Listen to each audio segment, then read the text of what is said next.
Welcome to our channel. Today, we're diving into a world where the line between paranoia and reality gets about as blurry as a politician's explanation for a suspiciously timed campaign donation. That's right, folks, we're talking about conspiracies.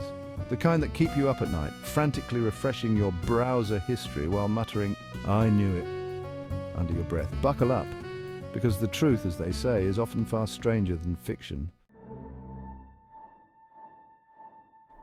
Watergate. It's the scandal that gave us the suffix "gate" for basically any scandal ever since. But let's be honest, calling it just a scandal feels a bit like calling Niagara Falls a water feature. So what's a power-hungry president to do? Well, if you're Nixon, you hire a bunch of goons to break into the Democratic National Committee headquarters at the Watergate Hotel. The goal? To dig up some dirt on your political opponents. The best part, they were caught like a bunch of raccoons in a dumpster fire, and thus began a cover-up so inept, so blatantly obvious, it would make a toddler trying to hide a cookie blush. All right, folks, buckle up, because this one's tough to stomach. We're talking about the Tuskegee syphilis study, a 40-year experiment that's less scientific breakthrough and more morally bankrupt human rights violation. For 4 decades, the U.S. Public Health Service decided to study the effects of untreated syphilis on black men. They called it bad blood, which, let's be honest, is what the researchers involved should have been swimming in after this came to light. These men were promised free medical care. Instead, they were given placebos, even after penicillin became a widely available treatment for syphilis. The Tuskegee syphilis study is a horrifying reminder of the systemic racism baked into the very institutions that are supposed to protect us. It's a story of exploitation, betrayal, and a complete disregard for human dignity. Now, if you're someone who enjoys a good night's sleep and doesn't want to spend the rest of your life questioning the nature of reality, maybe skip ahead a chapter. Because, friends, we're about to delve into the mind-bending world of MKUltra, the CIA's attempt to turn mind control from science fiction into science fact. Imagine this. It's the 1950s, the Cold War is in full swing, and the CIA is convinced that the Soviets have cracked the code to brainwashing. Panicked, they decided to fight fire with, well, more fire, by launching a top-secret program to develop their own mind control techniques.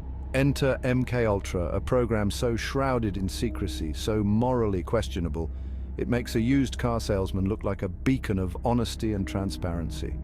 What we do know, thanks to the few surviving documents and the testimony of victims, is enough to make you wonder just how much stranger than fiction the truth really is.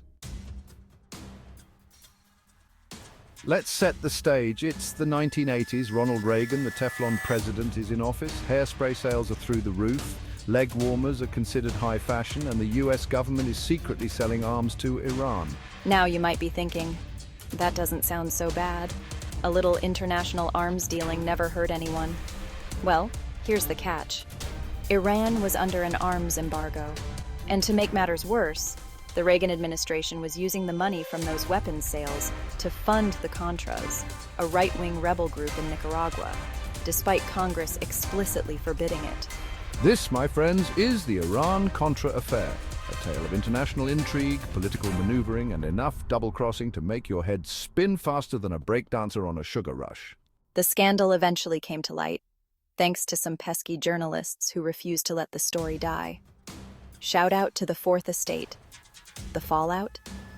Multiple investigations, convictions, and a whole lot of red faces in Washington. All right, folks, time to talk about the FBI's counterintelligence program, or COINTELPRO for short. Now, you might be thinking counterintelligence sounds pretty important, right? Like stopping foreign spies or preventing terrorist attacks? Well, not exactly. You see, in the 1950s and 60s, the FBI, under the watchful eye of J. Edgar Hoover, decided that the biggest threat to America wasn't communism or foreign powers, but civil rights activists and anti-war protesters. COINTELPRO was essentially a campaign of political repression disguised as national security. We're talking about the FBI infiltrating and disrupting civil rights groups, smearing activists with false information, wiretapping Martin Luther King Jr., and even trying to blackmail him into suicide. It's a dark chapter in American history, one that reminds us that the price of freedom is eternal vigilance, especially when it comes to the overreach of our own government. So there you have it. 5 conspiracies that turned out to be true. These events highlight how what initially appears to be conspiracy can sometimes reflect deeper truths about government actions and societal issues. Thanks for watching, and don't forget to like, share, and subscribe for more eye-opening content.